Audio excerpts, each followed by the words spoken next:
Hello everyone, we are going to start chapter current electricity. Now in the chapter current electricity, first we have to cover the topic electric current. Electric current. Now what is electric current? It is amount of charge. It is amount of charge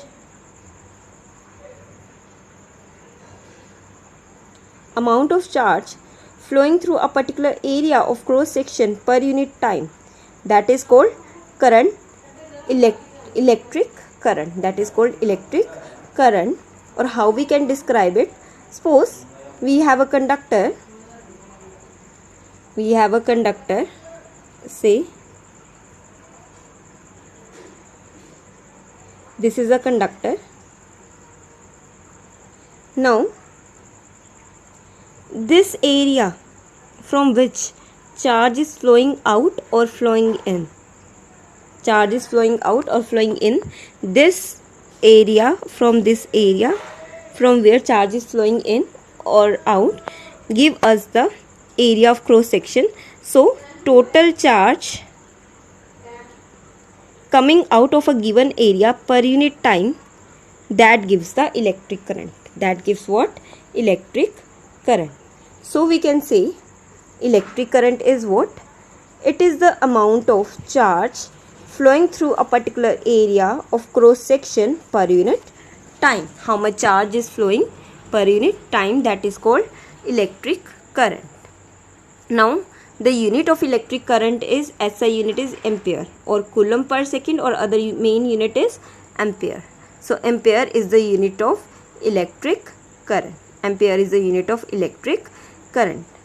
Now there are two type of current mainly, electronic current and conventional current. First of all, electronic current. Due to flow of negative charge carrier, electronic current is due to the electronic means electron usually have which charge? Negative charge. So the flow of charge or flow of electron constitute which current? Electronic current. Now next is conventional current. Due to the flow of positive charge carrier, conventional current is produced. And most probably we take which direction? Conventional current direction means we take always the direction of current opposite to the flow of negative charge carrier or in the direction of positive charge carriers. So we can conclude from here electronic current and conventional current are always opposite. But by convention we always use which direction? Direction of current is always opposite to the flow of electron. So we always use which direction? Conventional current direction. Next is electric current is a scalar quantity. Now a question might be in your mind. How is it possible? Right now we have learned that electric current has magnitude.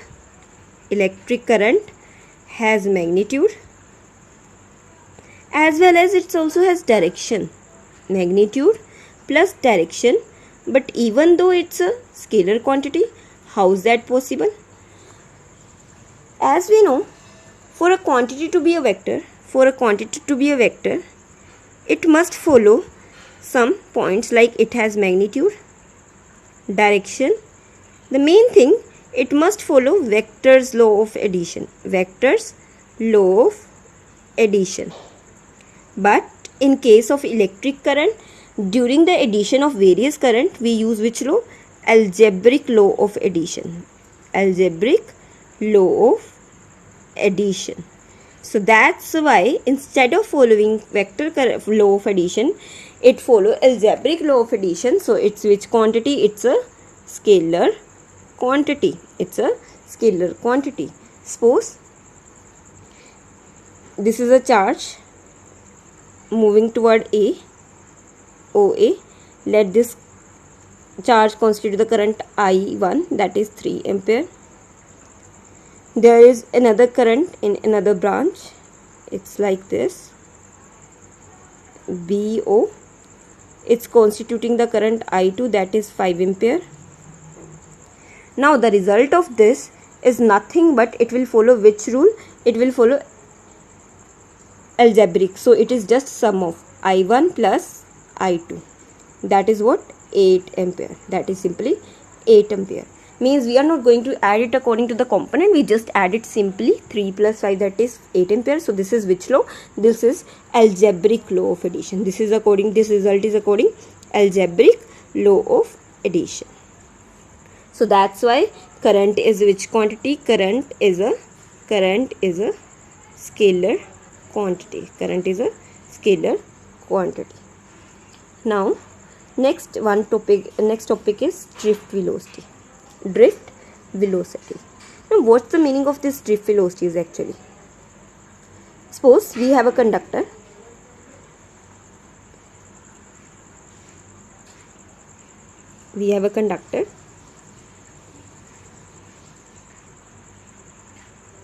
As we know, in case of conductor,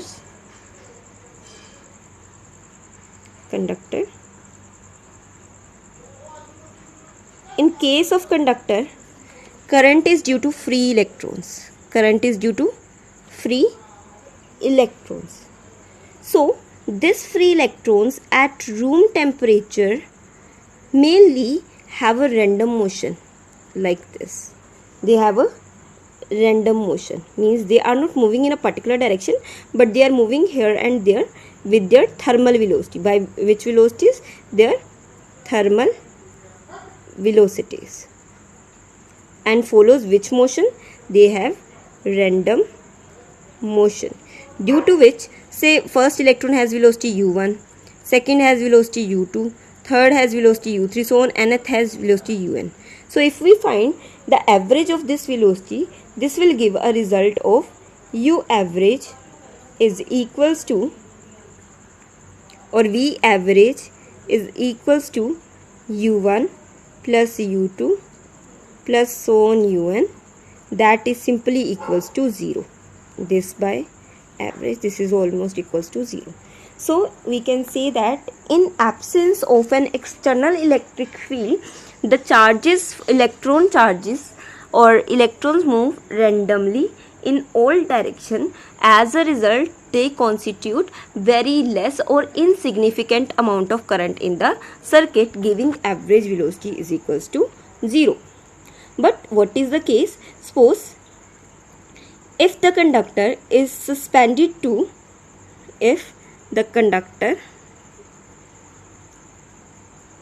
on the conductor we applied an external electric field in this direction, say external electric field in this direction. As we know, electric field is always directed from positive to negative, where the charge on the electron is which charge? That is negative. So they started doing what? They started feeling a force toward positive end. They started feeling a force toward positive and start drifting toward the positive end. Now the velocity, the average velocity acquired by free electrons in presence of electric field,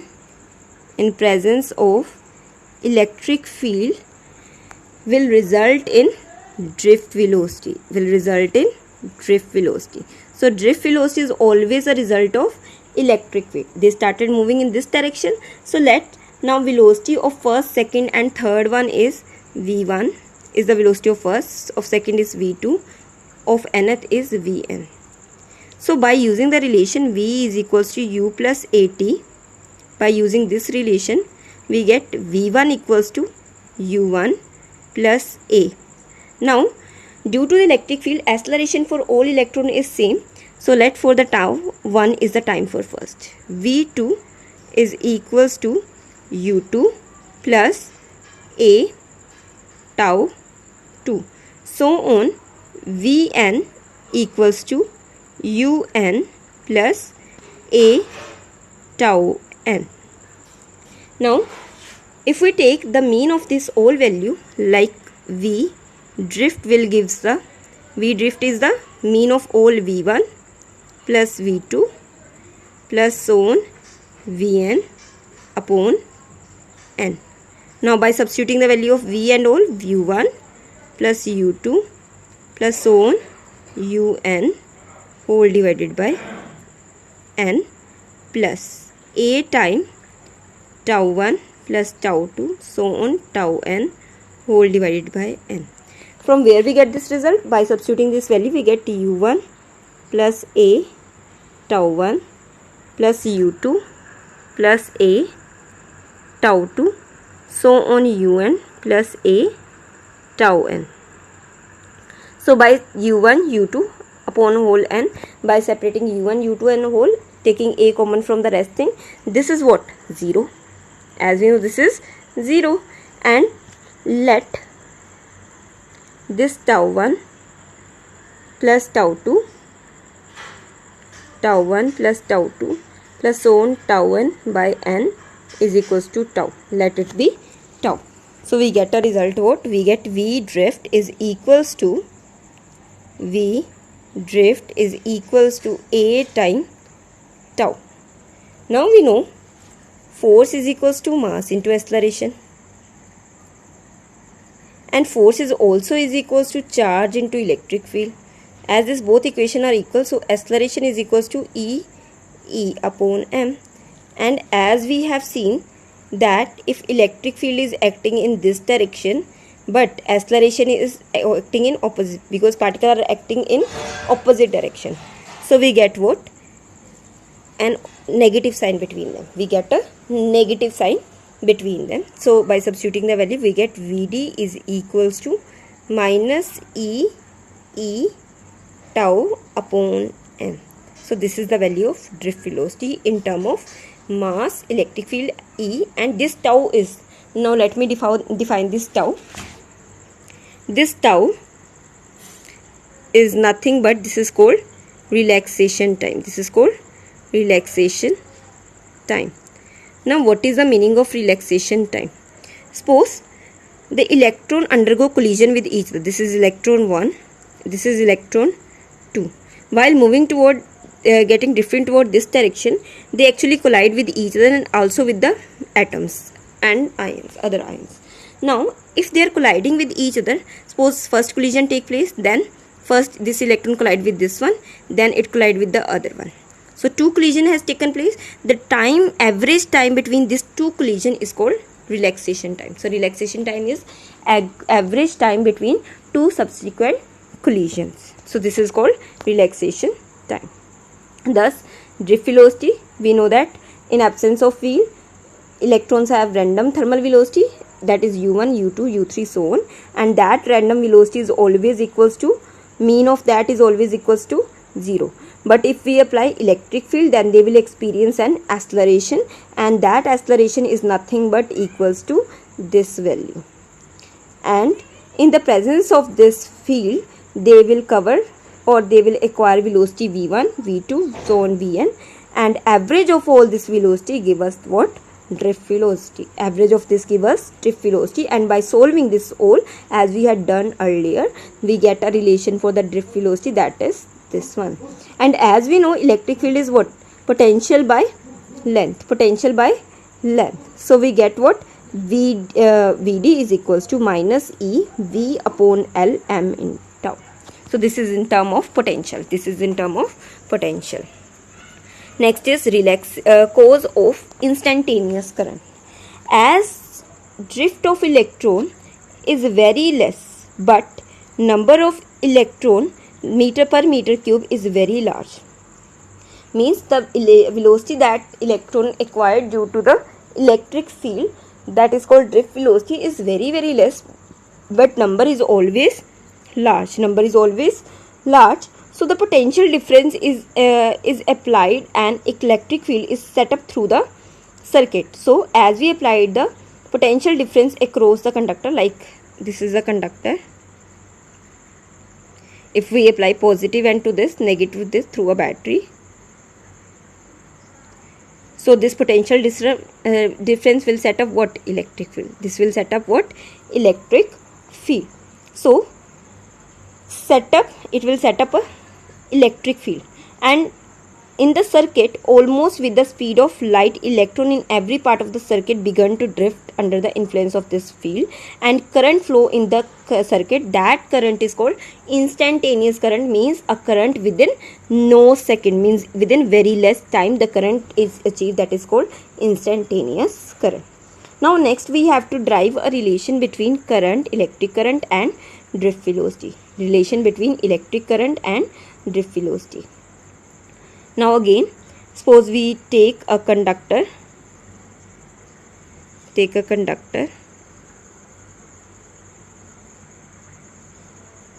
Let length of this conductor be L. A is the area of cross section of this conductor.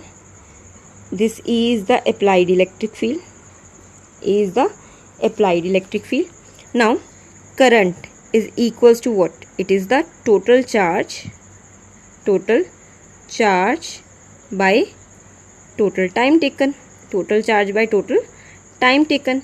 As we know, the total or the average time taken is tau, and total charge, say, that is Q. We have to calculate this total charge, as charge on each electron is E.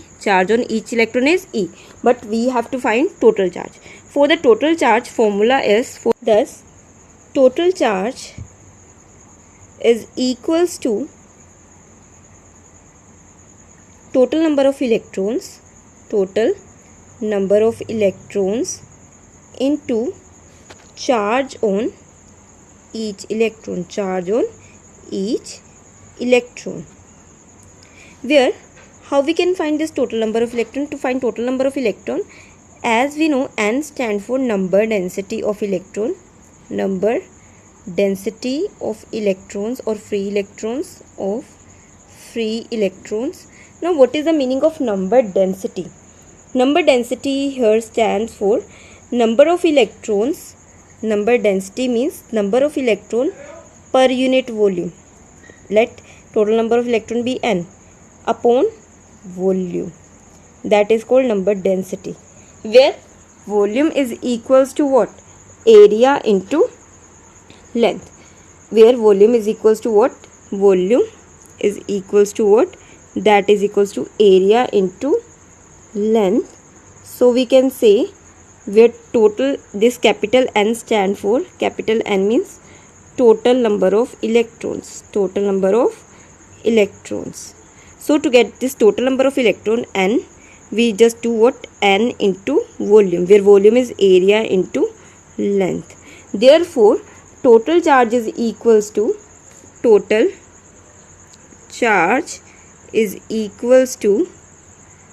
N A into L into E.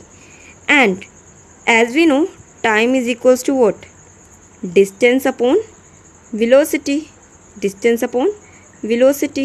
As the electron has to just move this distance. Cover this length. So distance is what? L.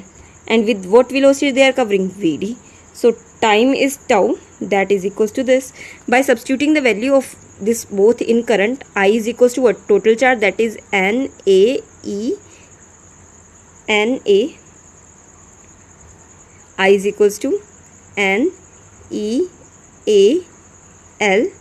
and for the time we can write distance upon Vd.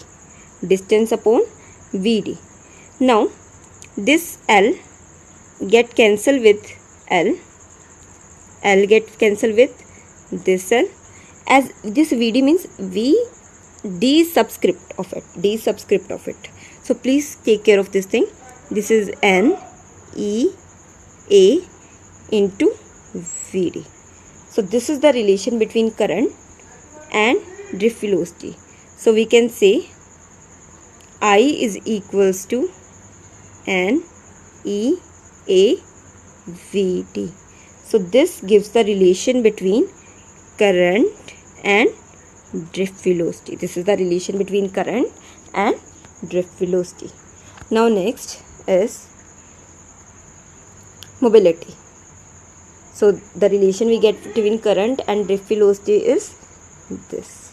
Next is mobility. Now next is mobility. Mobility is what? It is the ratio of drift velocity acquired per unit electric field. Mobility, it is denoted by symbol mu. It is denoted by symbol mu, and this is equals to what?